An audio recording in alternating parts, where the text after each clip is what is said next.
Hello everybody. Hope you guys are doing well. So today we'll be continuing our um,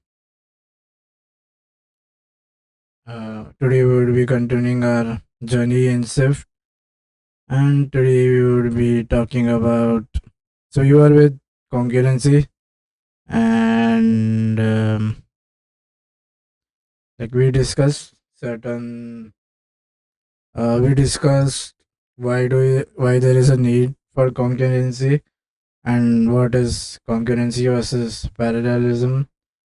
Now we will be trying to understand async operations, and we'll go on from there. Now async of it. Now let us understand. Okay. Now by all, like by default, all so like by default, Swift is a synchronous language, right? That means uh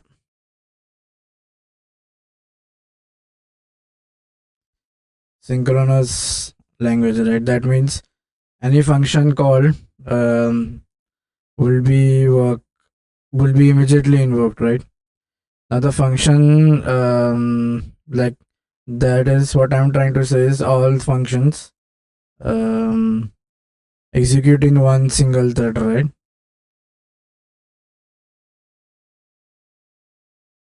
There is no need to have like multiple thread being generated, right? Now, so although the functions can interact with other threads, now it can request that work happens elsewhere. For example, the function itself will run on a single thread. So how does a synchronous function look like? So synchronous function is like will be it's like a normal function, right? You have a function keyword, and then you have function name, and then your parameter list, then you have the return type, and then you have the body of the function being worked upon, right? So this is how a function would look like. Okay, right?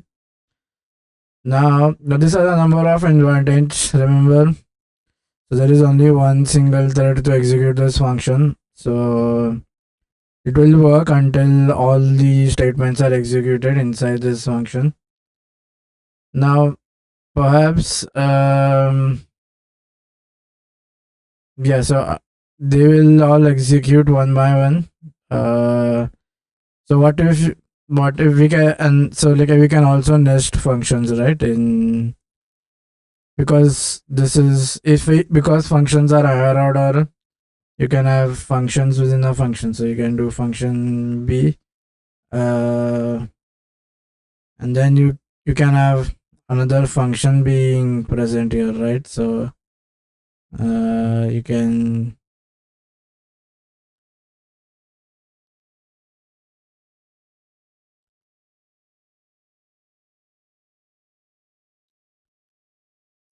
have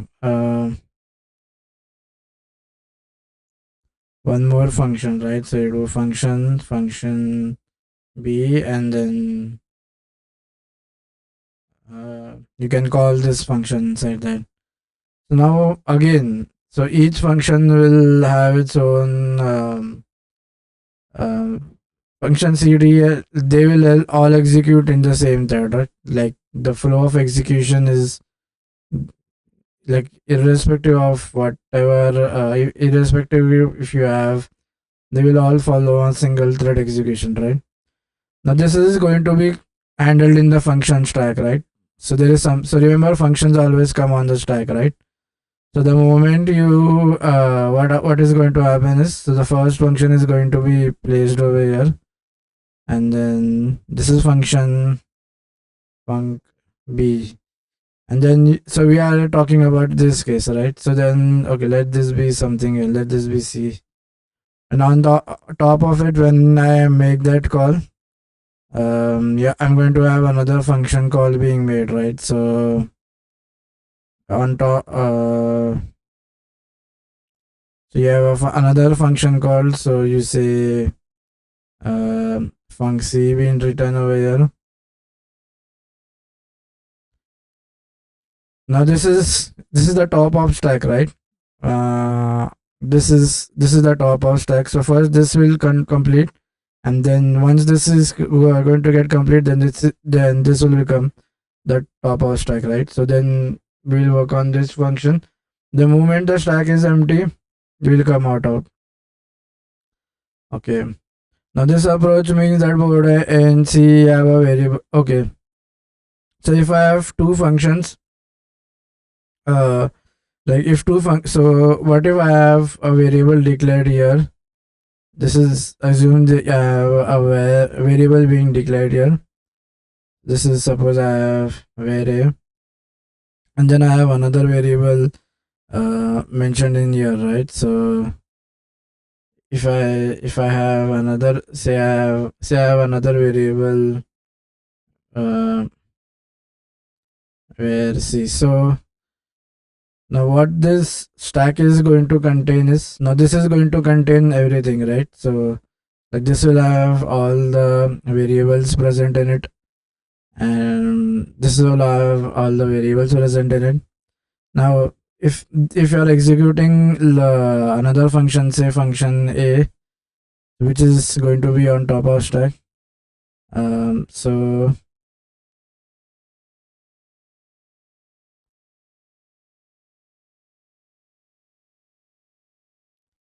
this is another function on the top, right? You have function func be present in here, right?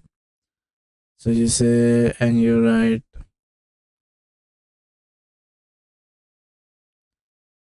okay. So now the top of stack is this, right? So this will be worked upon, and all its variables or everything is going to link to it. It will be linked to here, right? So the moment the execution is completed, this is going to be popped out of the stack.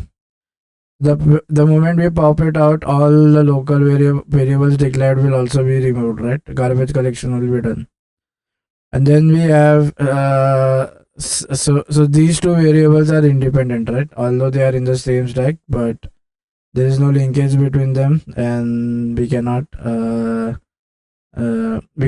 do anything. Now what happens is, now the problem that arises here is, what if we have a function, say function, so as the moment till that function is going to remain in the stack till its work is not completed, right? So like, where is the problem? So what if we have another function, say func d or c, whatever how you name it. Now this is when the problem is going to kick in.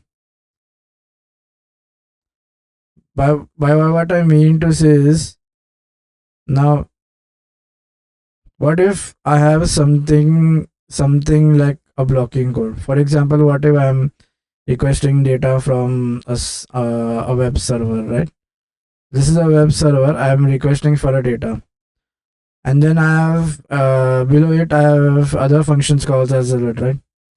Now what is going to happen is, so this is my stack. Let's assume this is made, this call is made first, right? So then this is going to come on top of stack. So I have my talk. So I have func a at the top. Now this is going to remain in the stack until it. This is going to be present in the stack until either we make like either the execution is completed, or then it will be removed, right? So this is going to be go out of stack. So it will be present till execution is completed, or till we find a return statement to return back to the stack. there are two possible cases. Right? What if we find a return statement in the first line itself? Then we are going to come back and pop everything out of the stack. Now, what if there is no return statement? What if the return statement is written here? And this is something which is going to take time. So the function will remain until this work has been done, right? And no new functions can be added on the top. So this is where the problem occurs, and this is where we are blocking. We say that the synchronous function is going to block our code, right? So then what do we do now?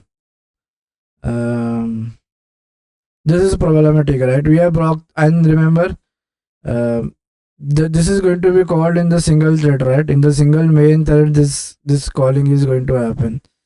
So what we have done is we have actually blocked all the code here. Like everything is blocked inside, and nothing is right now available to us. Okay, now let's come through a concept called, now we are going to see, so we saw why do we need, like what is the problem with synchronous functions, right? Now, because if there is any blocking IO, the whole stack is being blocked, and this will run on single thread, right? So that the whole thread is getting blocked. Now, the role of this asynchronous operation is to avoid that blocking of the thread. Now we can make them synchronous. So although we said that the functions are synchronous, now we can make functions synchronous by adding a keyword. So by adding a keyword, we can make them synchronous. And that keyword is async. Okay, now inside synchronous functions, we can have other asynchronous functions being called as well.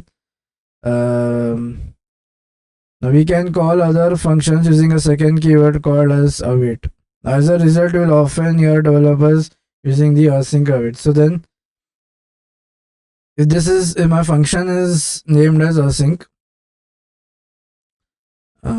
this is the keyword that is given to the function, right? So you can say keyword added to the function. Now this async is what it is going to do is, if this is a function, right? This is f of n. Now inside this function, we are going to add,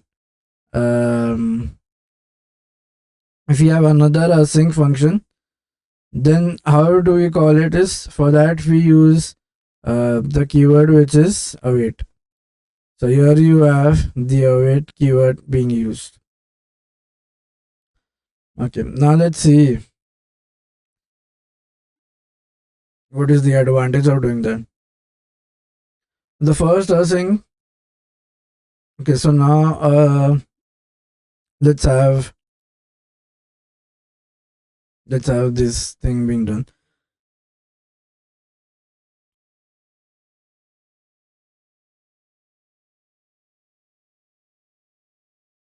Like instead of d6, let's make d6 1.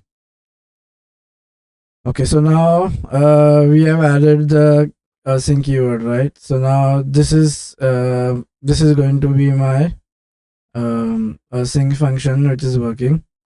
And now I'm doing this await over here. So the only part that has changed in our previous code is we have added two things, right? First is this async, and then we have added this await. Now the first function async is basically the part of the functions type, basically indicating that this function is going to be asynchronous.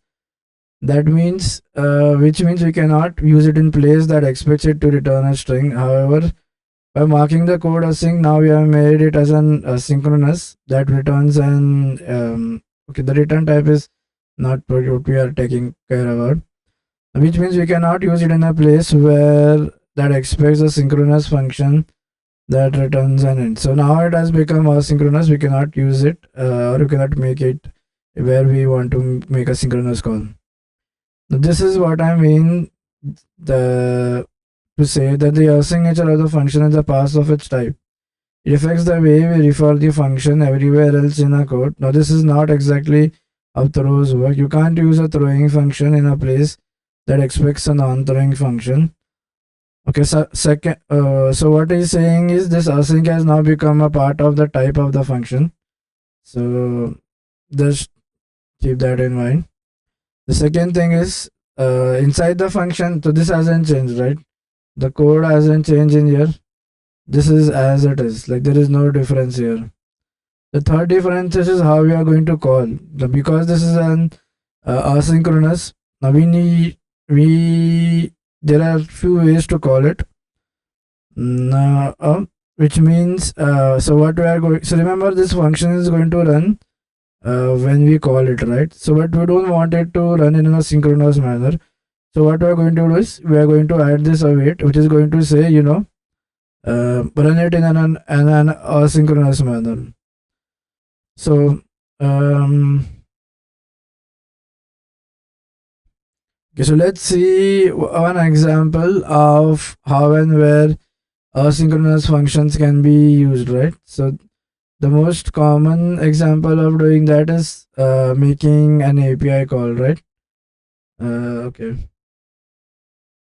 Here you won't be able to understand the difference much, but the moment we make an API call, we will have more clear about how the function is getting called.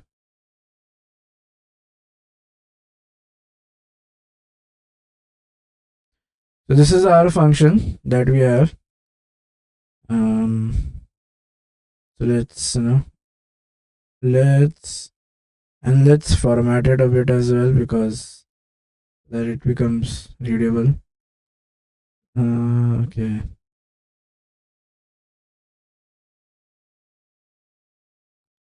So already try it. Sketch.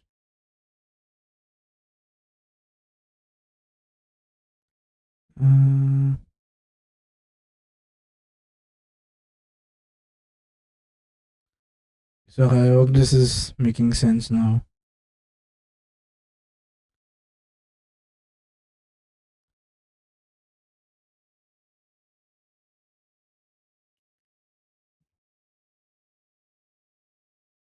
Let this be on next line. Okay, try on await. Now this is getting called here. This is return data. Okay, and then this is in catch. Let's take this down. This thing here. And now if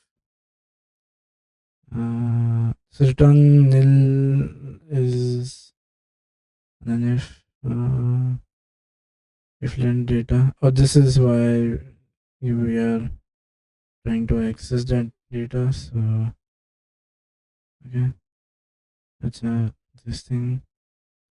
Okay, now let's see how this function is described or made, right? So the first thing that we do is whenever there is an async function, the first thing that we need to add is the async keyword, right? So we have added the async keyword. This is saying that this is an asynchronous function and run it asynchronously. Now the next thing that we need to do is whenever we make the call, so we will have to make it await. So we are telling that this is an asynchronous function as the call being made asynchronously, and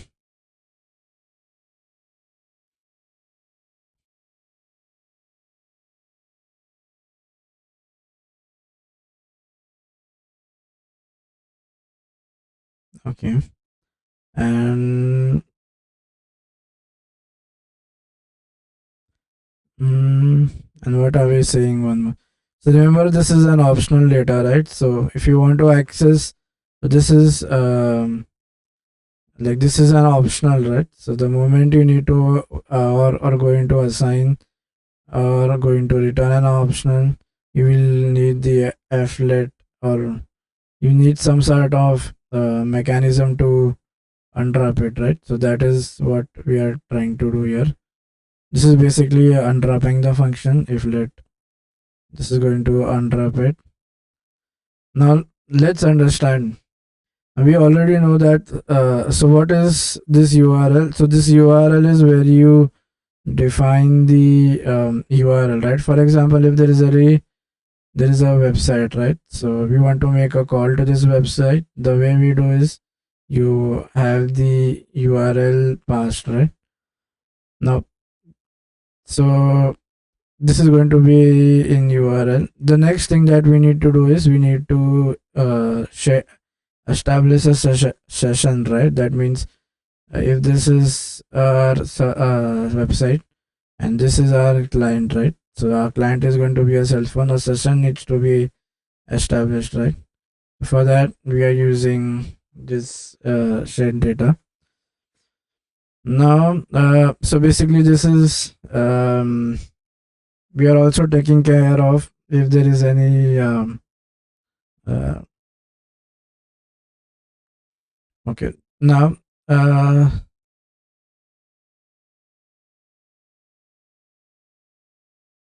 so now remember, whenever we overcome or whenever we see a wait, right, at that point in time our function will be suspended, right? And so whatever is coming down, like whatever this is the moment we hit await. So anything return below it, so this will be for the time being it will be suspended over here because we have hit await. Now it will wait for the async function to happen in the background. Now this is really important. Now async function have this special ability. So this is what I'm saying. So this is like the special ability, right? You can pause it or you can suspend it. Now, which regular functions cannot do. For this reason, asynchronous cannot call sync functions, right? Direct. For example, this is the only now this remember the whole thing or the whole summary was we don't want to make synchronous functions blocking, right? But do you see now once this await has been reached, we have kind of achieved in we gone into that blocking state. So remember we are not going to call, so hence that is the reason never we Swift does not have any, or if you try calling it from a synchronous function you will get an error. Second of function can be, so you can do this you can suspend this any number of time, right? The moment you want to block it you can block it, but even though we are blocking it, still the main thread does not remain suspended. Instead it gives up the thread so that the Swift can do other work. So this is now you told that it's going to block, right? So even if it is blocking here, it looks like it's going to block, but there is some other functionality which is going to happen, because of which it might appear blocked, but in actually it has given up that thread and it is continuing some other work. So we will see that later on, but then that is what I'm trying to say, that even though it appears it blocked, but it's not blocked. Now, although we can tell Swift how important many tasks are, we don't get to decide. Yeah, the we cannot decide which will be scheduled, right? It will automatically take care of all the threads under the. This means if we call a sync function without waiting for its result, a moment, then a moment later call async function B, it's entirely possible. Okay, so what is saying, if you have two async functions and I'm calling this before and then I'm calling this after, so it depends upon the CPU which of them will be executed, because we do not handle threads, right? Fourth is, now when the function resumes, now it might be running on the same thread as before, but it might not. Swift gets it, so uh, it might either go back to the original thread where we were, or no, it may not. This means by the time your function resumes, all sort of things might have happened and change in our program. Even if it's like a few milliseconds, so many things is going to happen, right?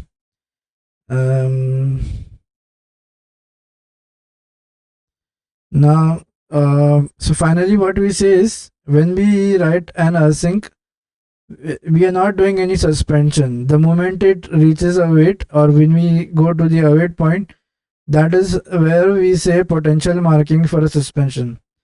So Swift knows perfectly when that the function we are calling is async. So this await keyword is marked for us, because Swift will know that this is, this is async. So I don't know need to. It will know because it's Swift C compilation will happen, right? It's a way of, but this await is basically for us to identify that, there is, it's not a regular function, an async function is being worked upon. Now atomic is a it is a way of marking. Okay. Now this requirement for await is identical to the requirement for try, where we must mark each line of code that might throw. So like what is trying to say is it's similar to throws, right? So in throw we do not know where the exact possible error is going to occur. So inside this we say what all possible lines might throw the error. So on similar lines, so we do not know where the suspension point is going to be await. Yeah. So the only difference between synchronous and asynchronous, you can free these can be blocked, right? They can suspend themselves, freeing up the thread to do other works. Now, how to create and call of a sync function is something that we are going to look at. But before going that, let's little bit see how this async function is going to work, right? Uh, okay, first let's see how to define an async function. So the way we write an async function is basically using two things, right? So to declare an async, so if I want my function to be async, right? First is when I'm calling that function, I have to write the async keyword. And then secondly, whenever this async keyword is, I mean, the uh,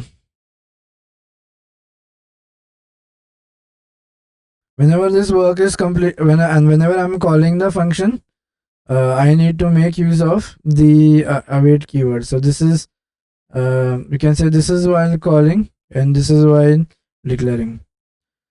Now where can we use this async? The first place is, API calls, because it will take some time, right, to get the data from the server to our local application. Second is anything that involves taking time and will block the code. So the main idea is anything that is um taking time and will potentially block our code, try to make it async.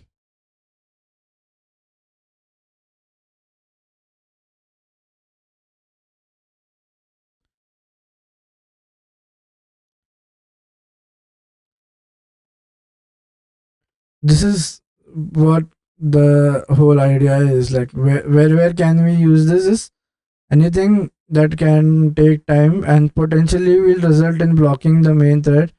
So try to have that in async.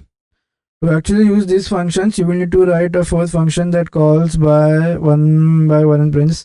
The function also note. Okay, so now there is one caveat to this as well. Remember, only a sync and async function can only call an async functions, because remember our whole goal was to remove it from synchronous part, right? So um uh, that is um mm, that is the idea, because of which we cannot make a call to an asynchronous from a synchronous function.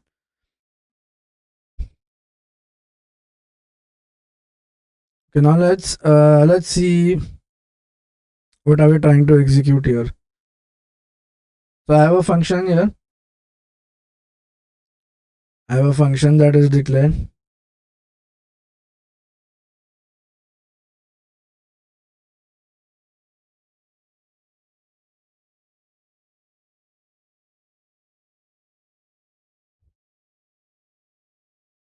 this is my async function which I'll be working on.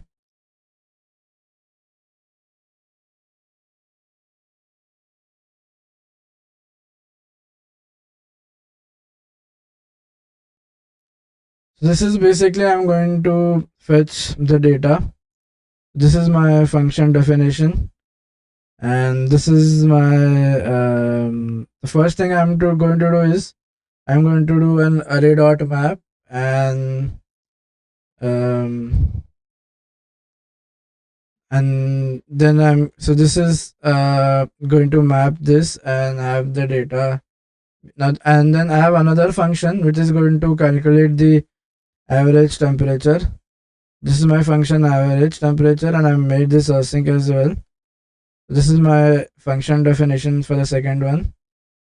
And then what I'm going to do is I'm just going to calculate the average. This is the average being calculated here. So this is basically let's can I little bit extend it?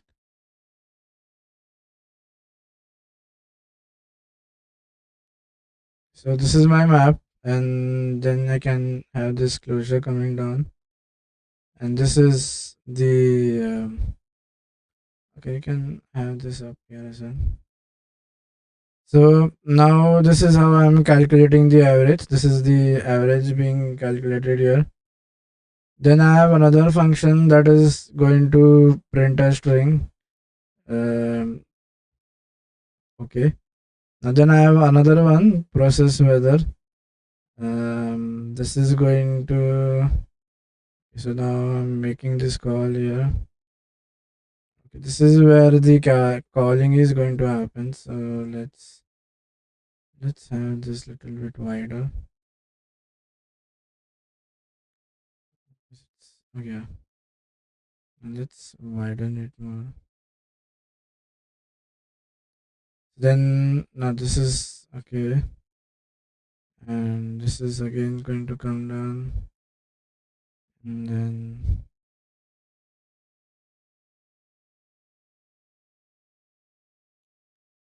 okay. So now the way this, so I have first is this is my fetch weather history function. So this is basically a way to write 1000, right? So this is don't don't get confused here. This is this is internally this is going to mean this is like how many, 3 and 5. So this is 3. I have 3 and 5. So this is going to apply these, and so this is basically going to format it this way, and then this is basically for how you can ignore this while oh no in double. Yeah, you can include the parameter which is being passed. So the first parameter is basically the collection itself, right? So there has to be something which is being passed. So we don't, since we do not need it, so you can just assume it. We do not need a local variable for that. Just leave it that way. And then I have so this is another function. This is going to return a double. And this is basically is going to do the average over here. Now this is basically going to, this is again async, remember. Now this is the main thread. So first this is what I'm going to do is so all the await is going to happen from below, right? So let's have it.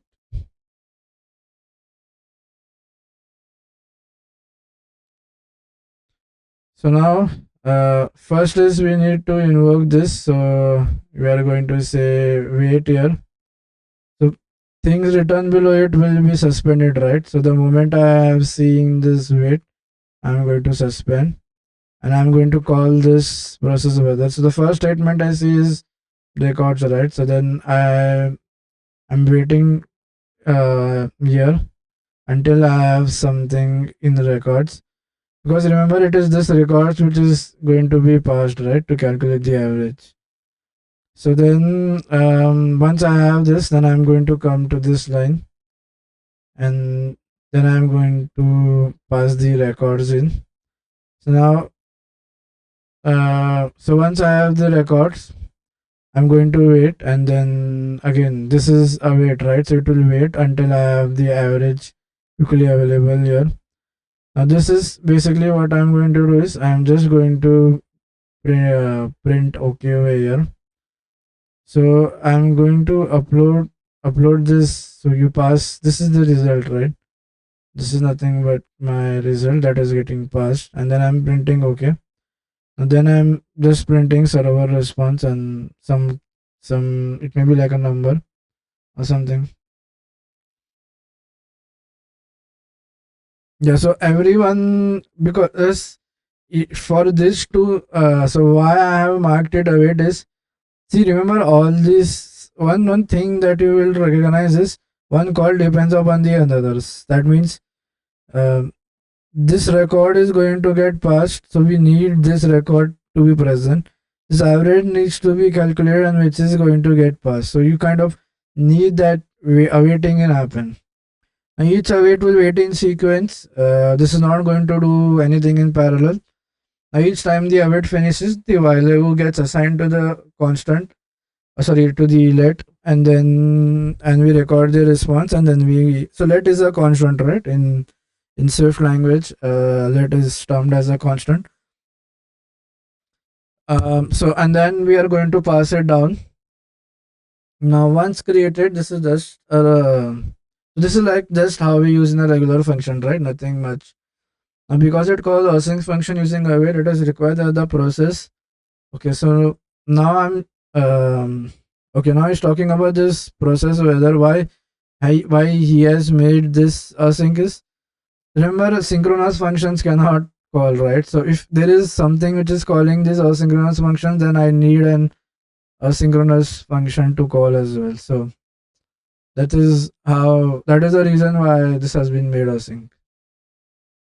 Even though there is much even though there is no uh, like no relation of me waiting for this processor. Why should I wait for a weather processor, right? But then caveat is, or the rule says, you need to call an async inside, you need to be yourself an async. So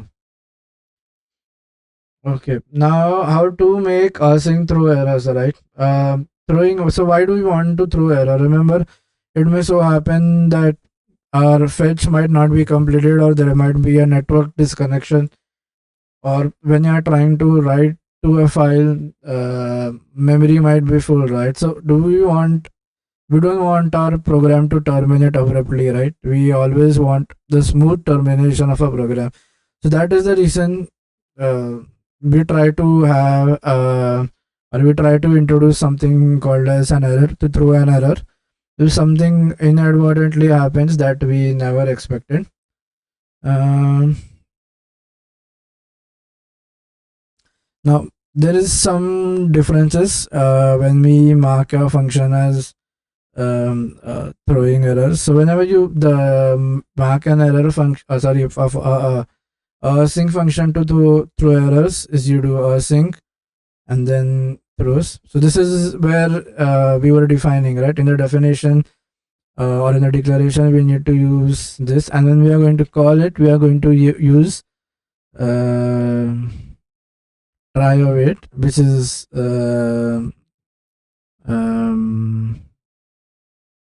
which is not okay. So and then while calling it, we are going to do try await.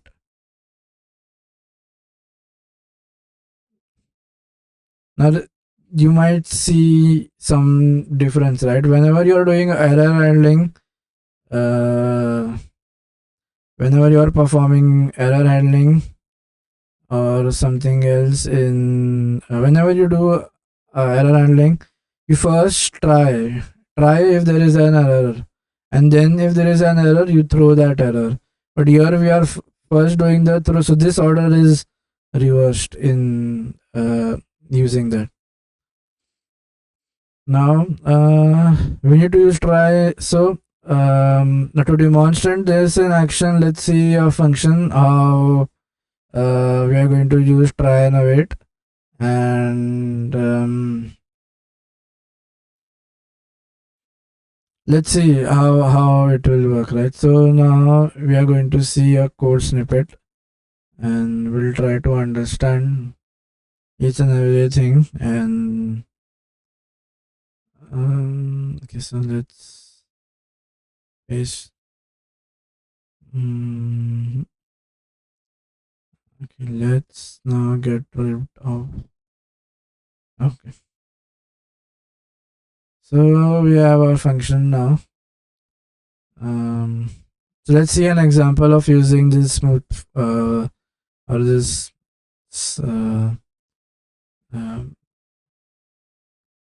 what we say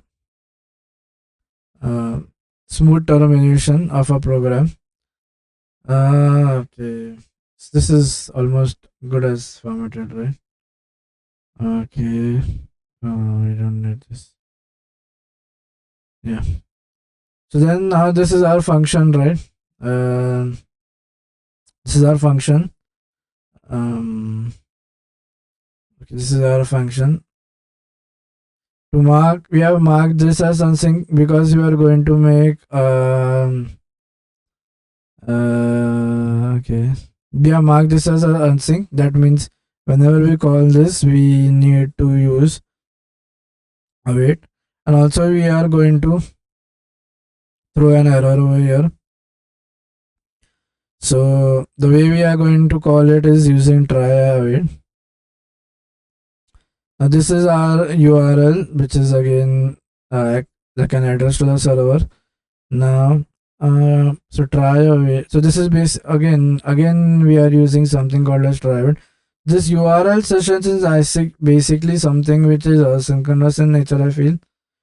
So that is the only reason why I have made this as async, I guess, because there is no point of having this as an async, right? Until and unless you have a synchronous function be called inside of something, that is when you make it async, right?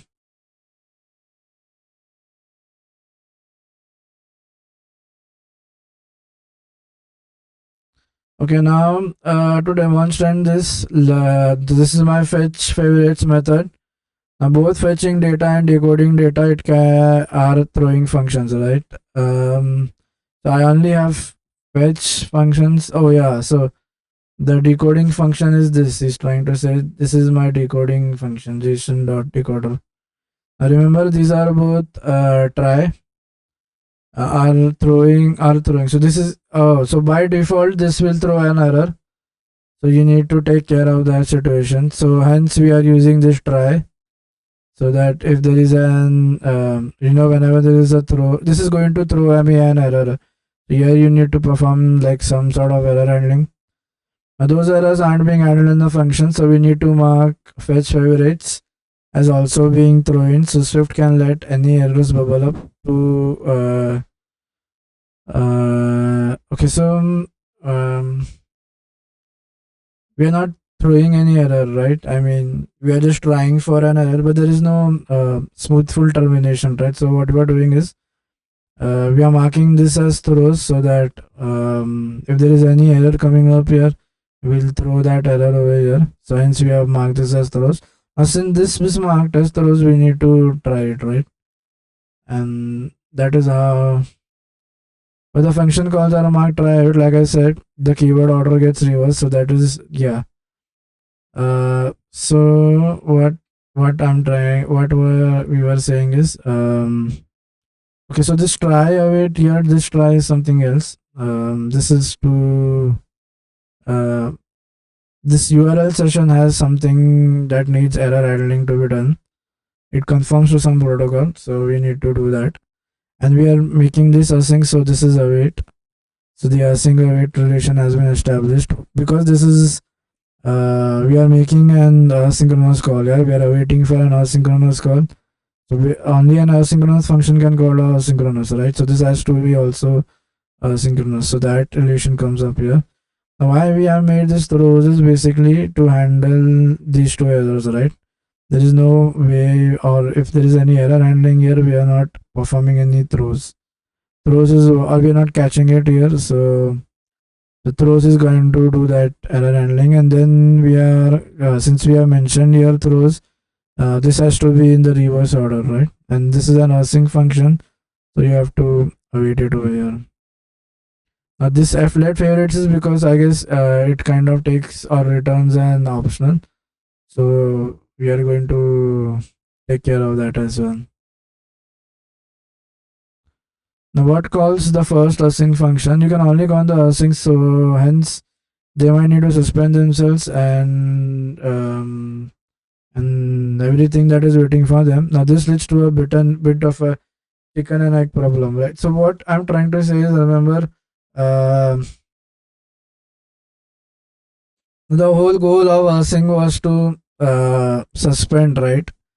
But then we can only call async from async. That means if there is any async, it has to wait for the outer. It will suspend themselves and everything that is waiting for them.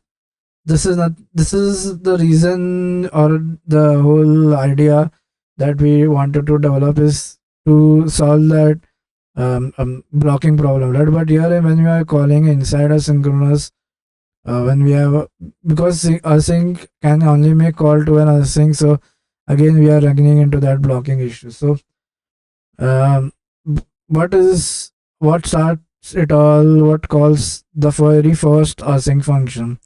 That is, we are trying to understand how is that first async is going to, which is going to be get invoked. Now there are three main approaches that we will be using. First is basically using a property wrapper called as main. You can declare a main method to the async. This means that a program will immediately launch into an async. You can call other async functions freely, right? Okay, because that okay, I get what he's trying to say here. Remember, this await is the problem, right? The await will suspend whatever is below it. Okay, if I have the chance to paste it here again, the whole idea or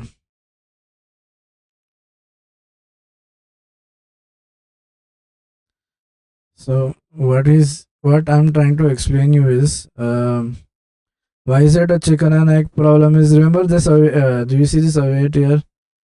So this is going to block this thread, right? This thread which is going to work on this. So once you come here, you kind of suspend it at this state.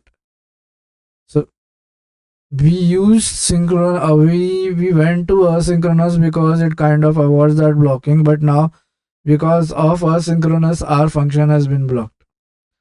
So now what to do here? Like, this is the whole problem. Like, it's like a circle, right? Our goal was to solve. It's like a circle, right? We were standing here to solve that blocking, but we said that we need to use a weight. So we again came here to the same point. So how to have this first thing called? So the first way or the first method is you do add the main wrapper. Now what does this do is uh, the first thing is basically add the main. So what you do is you add at the rate main attribute to a or you either we add a property wrapper to our structure or declare our, you can declare your main method to be async. So the first solution is you kind of main a structure which has at the rate main property wrapper overlooking it, and then inside that we have a main function, and then you make the first async call. The second, okay, so okay, let's see. This is the first method, right? You kind of so this is the first way I'm going to make the call. So Let's get rid of. No, this is the first method of how I can solve it. Let's maximize. No, no. Yeah, let's have this thing coming down. Okay, so these are two different things, right? So our goal is to understand how this function is called is going to be made.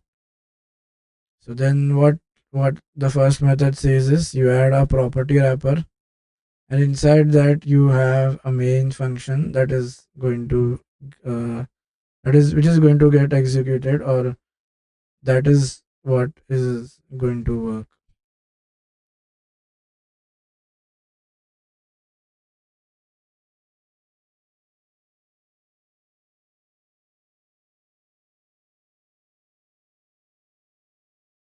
So yeah, this is why we are saying, right, remember this main so we are going to add this wrapper to the main and then have a main function. So this is where the first struct or the first async is going to get called. In the second place is you have some in UI framework you have two modifiers, right? Like in Swift UI you have two modifiers. uh, so one of them is you can use a modifier to make a call in. So you have modifier. So first is that also we have two, right? So the first one that we are going to talk about is task, and then the second modifier that we make use of um, is basically called as refreshable. So you have another modifier being used. We haven't still seen why async is non-blocking, right? We haven't gone there yet. Because the thing is, uh, um uh,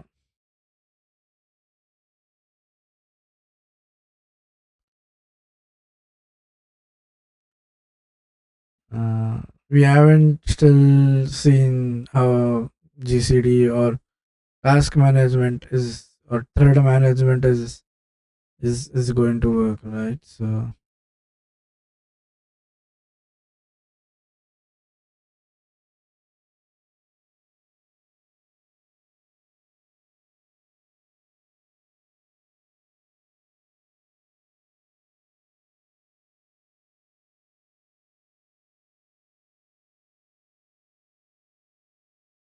this is the second way, right, to do it. But the third way will be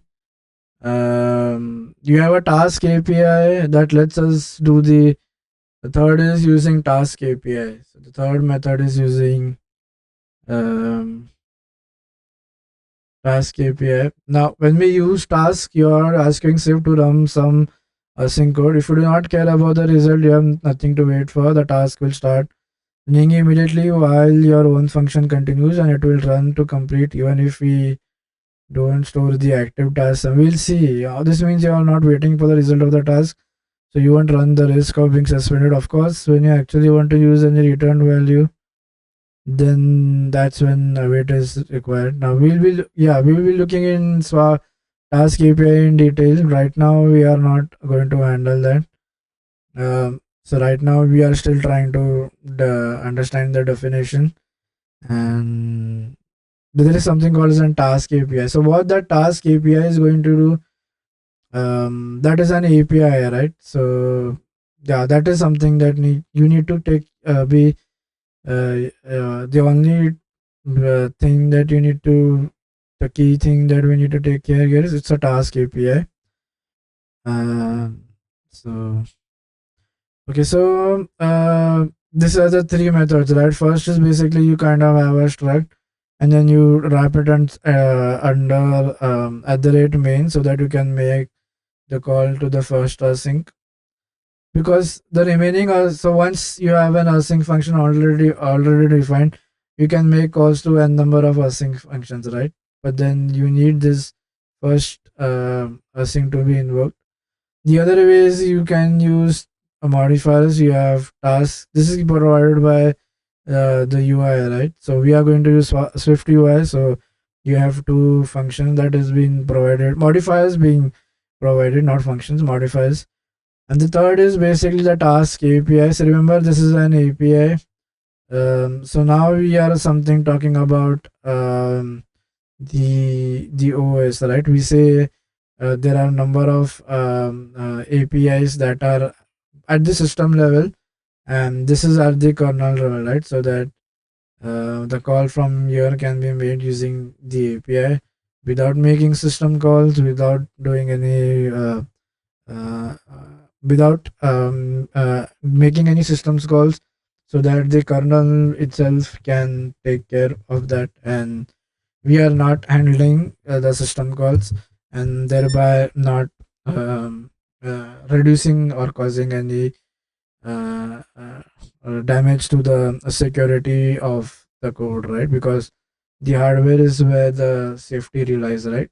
The moment your hardware is exposed, all our safety and any other thing present will be breached.